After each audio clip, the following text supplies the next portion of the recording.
नमस्कार दोस्तों, स्वागत है आपका अपने YouTube channel education classes Ramu में आपका स्वागत करता हूं। दोस्तों, बिहार शिक्षक भर्ती फेज 2 के लिए भारतीय राष्ट्रीय आंदोलन बहुत ही महत्वपूर्ण टॉपिक हो जाता है। अब इसमें आपको पता होगा कि 40 नंबर जो है यहाँ से क्वेश्चन बनने वाले हैं। इसीलिए भारतीय राष्ट्रीय आंदोलन के महत्वपूर्ण जो आंदोलन होंगे उसको आज के वीडियो में हम कवर करने वाले हैं। साथ ही साथ एमसीक्यू और उसके बाद थ्योरेटिकल पार्ट भी आज के वीडियो में कवर किया जाएगा उस टॉपिक से रिलेटेड। तो लगभग मैंने 13 महत्वपूर्ण आंदोलन जो हैं उनको कवर करने वाला हूं आज के वीडियो में। तो वीडियो पसंद आए तो लाइक शेयर सब्सक्राइब जरूर करिएगा अगर आप बिहार शिक्षक भर्ती की तैयारी करते होंगे तो। और साथ ही साथ आपको बता दें कि इसकी पीडीएफ आपको चाहिए तो हमारे टेलीग्राम पर चले जाइएगा, लिंक इस वीडियो के डिस्क्रिप्शन में आपको मिल जाएगा। चलिए वीडियो को शुरू करते हैं। पहला हमारा प्रश्न है कि भारतीय राष्ट्रीय कांग्रेस की स्थापना कब की गई थी? तो 1885 में। सी वाला विकल्प इसका सही हो जाएगा। इससे रिलेटेड इंपॉर्टेंट पॉइंट देखते हैं, जैसे कि भारतीय राष्ट्रीय कांग्रेस की स्थापना 28 दिसंबर 1885 को हुआ था। स्थान गोकुलदास तेजपाल संस्कृत कॉलेज मुंबई में पड़ता है। संस्थापक एओ हेम्यू थी और उस समय वायसराय जो है लॉर्ड डफरिन थे। इंपॉर्टेंट है, ध्यान रखिएगा। प्रथम अध्यक्ष भूमेश चंद्र बनर्जी और प्रथम मुस्लिम अध्यक्ष बदरुद्दीन तैयबजी जी थे। उसके बाद प्रथम महिला अध्यक्ष की बात करें तो एनी बेसेंट और प्रथम भारतीय महिला अध्यक्ष की बात करें तो सरोजिनी नायडू है। ध्यान रखिएगा, इंपॉर्टेंट पॉइंट थे कांग्रेस पार्टी से स्थापना से रिलेटेड। आगे चलते हैं और अगला हमारा पॉइंट है होम रूल आंदोलन की शुरुआत किसने की थी वो आपको बताना है। दूसरा पॉइंट बहुत महत्वपूर्ण है, बाल गंगाधर तिलक और एनी बेसेंट। इससे रिलेटेड थ्योरेटिकल पार्ट देखते हैं जो बहुत ही महत्वपूर्ण है आप लोगों के लिए। जैसे होम रूल आंदोलन जो है आयरलैंड के होम रूल आंदोलन से प्रभावित था। होम रूल आंदोलन की शुरुआत 1916 में बाल गंगाधर तिलक और एनी बेसेंट के द्वारा शुरू किया गया था। बेलगांव जो कि पुणे में पड़ता है वहां पर शुरू करने वाले बाल गंगाधर तिलक थे और मद्रास होम रूल लीग की शुरू करने वाले एनी बेसेंट है। तो दोनों लोगों का जगह अलग है लेकिन आंदोलन एक ही था, ध्यान रखिएगा। आगे चलते हैं। तीसरा प्रश्न, काला कानून से नाम से प्रसिद्ध कौन सा कानून था या एक्ट था? तो रोले एक्ट था। आपको पता होगा कि रोले एक्ट बिना वकील, बिना दलील, बिना सबूत का ये एक कानून था जो कि बहुत घटिया था। इससे रिलेटेड इंपॉर्टेंट पॉइंट देखते हैं। मार्च 1919 में अंग्रेजों ने भारत में उभर रहे राष्ट्रीय आंदोलन को कुचलने के लिए यह कानून लेकर आया था। रोले एक्ट 21 मार्च 1919 को लागू किया गया था। यह अधिनियम मार्च 1919 के इंपीरियल लेजिस्लेटिव काउंसिल द्वारा पारित किया गया था। रोले एक्ट का आधिकारिक नाम अराजक और क्रांतिकारी अपराध अधिनियम 1919 था। इस एक्ट को बिना वकील, बिना अपील और बिना दलील का कानून भी कहा जाता है क्योंकि सिर्फ शक के आधार पर किसी को भी गिरफ्तार कर सकती थी पुलिस।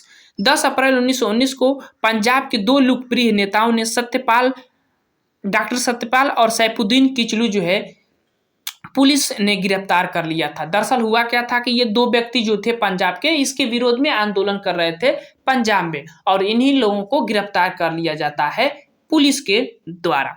आगे चलते हैं, अभी इस पर डिटेल में चर्चा करेंगे। पहले प्रश्न कुछ और कवर करते हैं। जैसे प्रश्न नंबर 4, भारतीय स्वतंत्रता संग्राम के दौरान रोले एक्ट ने किस कारण से सार्वजनिक दोष उत्पन्न किया था? तो ये बहुत महत्वपूर्ण है, पूछा गया प्रश्न है। इसने सरकार के बिना मुकदमे के लोगों को कैद करने के लिए अधिकृत किया गया था इस कानून के तहत। तो सी वाला विकल्प इसका सही हो जाएगा। आगे चलते हैं, जलियांवाला बाग हत्याकांड किस डेट को घटित हुई थी? तो 13 अप्रैल 1919 को। अब चलते हैं डिटेल में कवर करते हैं, उस रोले एक्ट की भी चर्चा किया जाएगा और जलियांवाला बाग की। जलियांवाला बाग हत्याकांड 13 अप्रैल 1919 को बैसाखी के दिन हुआ था। रोले एक्ट के विरोध में पंजाब के अमृतसर के जलियांवाला बाग में एक सभा बुलाई गई थी और यह शांतिपूर्ण विरोध कर रहे थे। तभी जनरल डायर को खबर लग गई और उसमें गोलियां चलवा दिया उस सभा में, जिसमें काफी लोग जो है मर गए थे। जैसे इस घटना से विरोध में महात्मा गांधी ने केसर ए हिंद की उपाधि लौटा दी और रविंद्रनाथ टैगोर ने सर की उपाधि लौटा दिया था। इस घटना की जांच के लिए अंग्रेजों द्वारा हंटर कमीशन की नियुक्त किया गया था, जिसने रिपोर्ट सौंपा था कि 379 लोग ही मरे थे और कांग्रेस समिति भी अपनी एक रिपोर्ट सौंपी थी जिसमें 1000 लगभग लोग जो है मर गए थे उस जलियांवाला बाग हत्याकांड में। और इस सभा की मुखबिरी करने वाला कौन? तो हंसराज था, जो कि जनरल डायर की बहुत सहायता किया था इसके विरोध में। आपको बता दें कि जब डॉक्टर सैफुद्दीन किचलू और सत्यपाल मलिक जो है रॉलेट एक्ट के विरोध में पंजाब में प्रदर्शन कर रहे थे, तो उनको पुलिस गिरफ्तार कर लिया गया था। पुलिस के द्वारा गिरफ्तार कर लिया गया था। उन्हीं को छुड़ाने के लिए एक सभा बुलाई गई थी जलियांवाला बाग जलियांवाला स्थान पर, जो कि अमृतसर में पड़ता है। और उसी सभा की खबर जो है जनरल डायर को लग गई थी और उसमें गोलियां चलवा दिया गया था। तो ये थे महत्वपूर्ण पॉइंट जो है, चाहे रॉलेट एक्ट और चाहे उसको हम बात करें जलियांवाला बाग हत्याकांड के। प्रश्न नंबर 6, खिलाफत आंदोलन के संस्थापक कौन थे? वो आपको बताना है। अली बंधु थे। सी वाला विकल्प इसका सही हो जाएगा। खिलाफत आंदोलन के महत्वपूर्ण पॉइंट देखते हैं। जैसे खिलाफत आंदोलन तुर्की में खलीफा के पद के समर्थन में ब्रिटेन के खिलाफ आंदोलन था।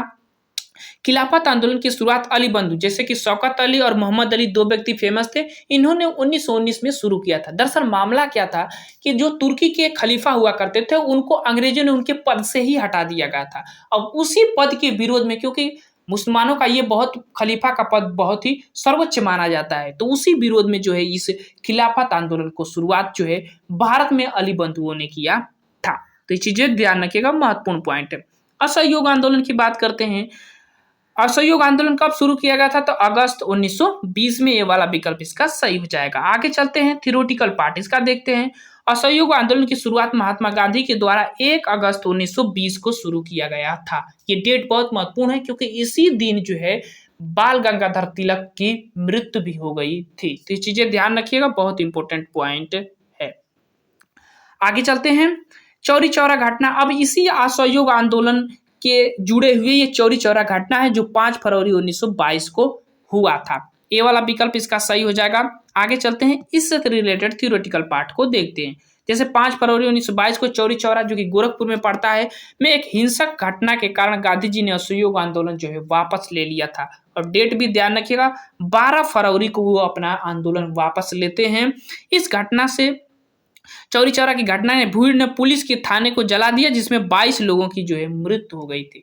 लगभग 3000 लोग जो है ये चौरी चौरा पर आंदोलन कर रहे थे, असहयोग आंदोलन का समर्थन कर रहे थे। तो उसी हिंसक भीड़ ने जो थाना था उसमें उस थाने को ही जला दिया, जिसमें 22 लोग पुलिसकर्मी थे, वो मृत हो गए थे। और उसी घटना से आहत होकर महात्मा गांधी ने असहयोग आंदोलन वापस ले लिया था, और फिर उसके बाद उनको जेल भी हो गई थी।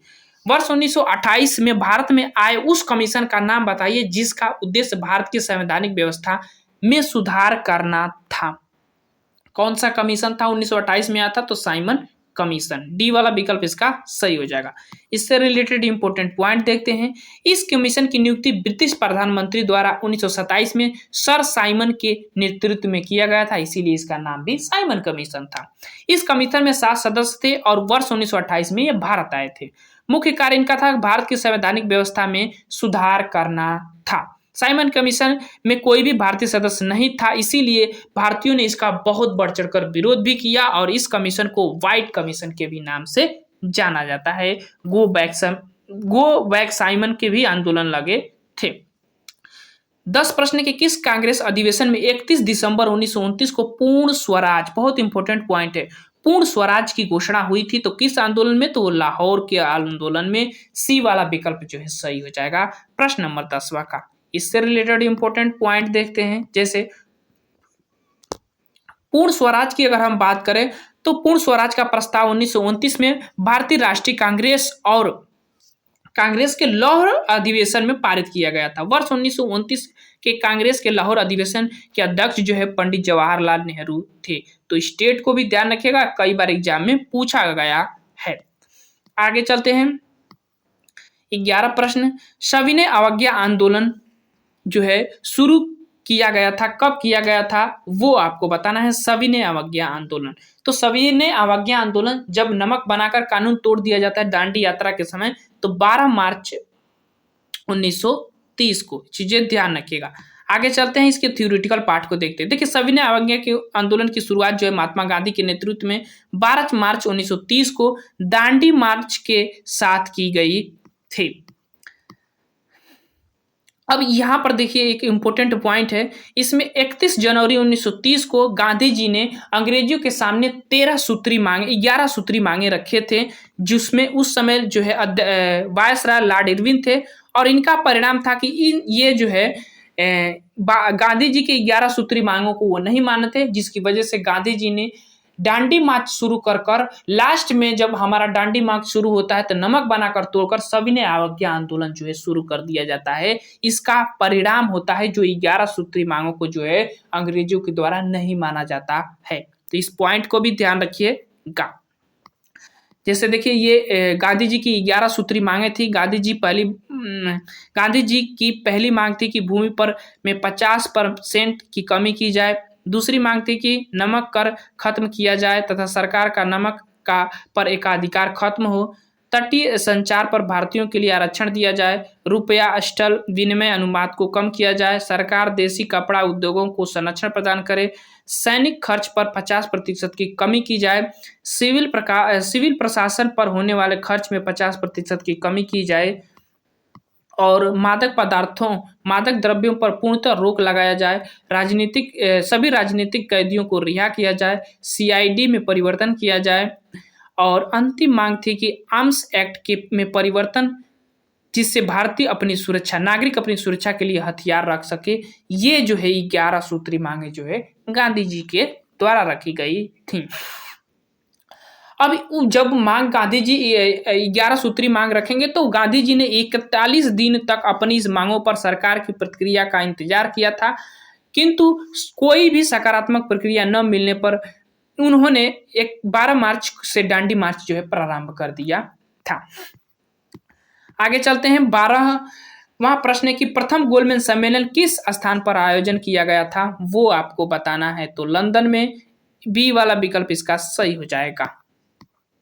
चलिए, गोलमेज सम्मेलन से इंपोर्टेंट पॉइंट है कि अंग्रेजों सरकार द्वारा भारत के संवैधानिक सुधार पर खर्च के लिए टोटल 3 गोलमेज सम्मेलन हुए थे। भीमराव अंबेडकर ऐसे व्यक्ति थे जो तीनों गोलमेज सम्मेलन में भाग लिए थे। दूसरा गोलमेज सम्मेलन में भारत की तरफ से महिला प्रतिनिधित्व के रूप में सरोजिनी नायडू ने जो है भाग लिया था। तो ये बहुत महत्वपूर्ण पॉइंट है, ध्यान रखिएगा। अब आगे चलते हैं। केवल इसी दूसरे गोलमेज सम्मेलन में महात्मा गांधी भी भाग लिए थे साथ ही साथ। प्रथम गोलमेज सम्मेलन 12 नवंबर 1930 को, द्वितीय गोलमेज सम्मेलन 7 सितंबर 1931 को, तृतीय गोलमेज सम्मेलन 17 नवंबर 1932 को हुआ था। तीनों गोलमेज सम्मेलन में समय इंग्लैंड के प्रधानमंत्री रैमजे मैकडोनाल्ड थे, ध्यान रखिएगा। आगे चलते हैं। अगला हमारा पॉइंट है गांधी और इरविन के बीच जो है समझौता कब हुआ था, किस डेट को, वो आपको बताना है। तो ये समझौते की बात करें तो वो हुआ था 5 मार्च 1931 को। सी वाला विकल्प इसका सही हो जाएगा, ध्यान रखिएगा। आगे चलते हैं। इससे इंपॉर्टेंट पॉइंट देखते हैं। जैसे गांधी और इरविन के बीच समझौता हुआ था, तो गांधी इरविन समझौता 5 मार्च 1931 को गांधी और इरविन के बीच जो है राजनीतिक समझौते हुए थे। इस समझौते का उद्देश्य गोलमेज सम्मेलन में भारतीय राष्ट्रीय कांग्रेस की भागीदारी को शामिल करना था और इरविन की जो शर्तें थी कि समयज्ञ आंदोलन समाप्त किया जाए, कांग्रेस गोलमेज सम्मेलन में भाग ले, लंदन में जाकर ब्रिटिश सामान का बहिष्कार न किया जाए। ये 3 मांगे जो है इरविन की थी। उसके बाद गांधी जी ने जो 11 सूत्री मांगे मैंने बताई थी, वो जो है उसके सामने गांधी के द्वारा रखा गया था। आगे चलते हैं। पूना पैक्ट किस किस के बीच हुआ था, तो महात्मा गांधी और अंबेडकर के बीच हुआ था। सी वाला विकल्प इसका सही हो जाएगा। आगे चलते हैं। पूना पैक्ट से इंपोर्टेंट फैक्ट, ये समझौता पुणे की यरवदा जेल में 24 सितंबर 1932 को हुआ था। समझौते का परिणाम केंद्रीय विधानमंडल में दलित वर्ग के लिए सुरक्षित सीटों के 18% बढ़ा दिया गया और दलित वर्ग के लिए आरक्षण की सीटों की संख्या प्रांतीय विधानमंडलों में 71 से 147 कर दी गई थी। ये जो है गांधी और अंबेडकर के बीच समझौता हुआ था। प्रश्न नंबर 15 है कि मोहम्मद अली जिन्ना ने पाकिस्तान की मांग किस वर्ष रखी थी। इंपोर्टेंट प्रश्न है, पूछा गया है। बी वाला विकल्प 1940 में जो है जिन्ना के द्वारा रखा गया था। अब चलिए, 1940 के मुस्लिम लीग का अधिवेशन लाहौर में हुआ था। इसकी अध्यक्षता मोहम्मद अली जिन्ना ने की थी। इसी अधिवेशन में 1940 में पाकिस्तान की मांग रखी गई थी। मुस्लिम लीग की स्थापना जो है 30 दिसंबर 1906 को ढाका में सलीम उल्लाह एवं आगा खां ने किया था। मुस्लिम लीग के प्रथम अध्यक्ष आगा खां थे, ध्यान रखिएगा। आगे चलते हैं, प्रश्न नंबर 16, भारत की संविधान सभा किसके तहत गठित की गई थी, वो आपका बताना है। तो कैबिनेट मिशन के तहत जो भारत का संविधान सभा का गठन किया गया था। 17 प्रश्न, माउंटबेटन योजना किस वर्ष प्रस्तावित की गई थी, तो 1947 में। डी वाला विकल्प इसका सही हो जाएगा। इंपोर्टेंट फैक्ट, 3 जून 1947 को लॉर्ड माउंटबेटन ने भारत के विभाजन की योजना सामने रखी। योजना के अनुसार भारत और पाकिस्तान 2 मुल्क विभाजित होंगे। उसके बाद ब्रिटिश सरकार ने जुलाई 1947 में भारतीय स्वतंत्रता अधिनियम 1947 पारित किया और परिणाम स्वरूप भारत और पाकिस्तान का विभाजन कर दिया था। तो भारत 15 अगस्त 1947 को अपना आज़ादी मनाता है, पाकिस्तान जो है 14 अगस्त 1947 को अपनी आज़ादी मनाता है। 2 मुल्क के नाम आए थे। प्रश्न नंबर 13, भूदान आंदोलन किसके द्वारा शुरू किया गया था, वो आपको बताना है। भूदान आंदोलन तो विनोबा भावे जी शुरू किए थे, ध्यान रखिएगा। भूदान आंदोलन। अच्छा, भूदान आंदोलन की बात करो तो इसमें हुआ क्या था कि जो जमींदार थे उनके पास जो है ज्यादा जमीनें हुआ करती थी, तो उस जमीनों को जो जिनके पास जमीनें नहीं थी उसमें बांटने के लिए ये आंदोलन लेकर आया गया था, भूदान आंदोलन। लगभग 1951 में यह आंदोलन लेकर आया गया था भारत की आजादी के बाद। तो बहुत महत्वपूर्ण है। वीडियो कैसा लगा जरूर बताइएगा। चलिए वीडियो को समाप्त करते हैं। Thank you.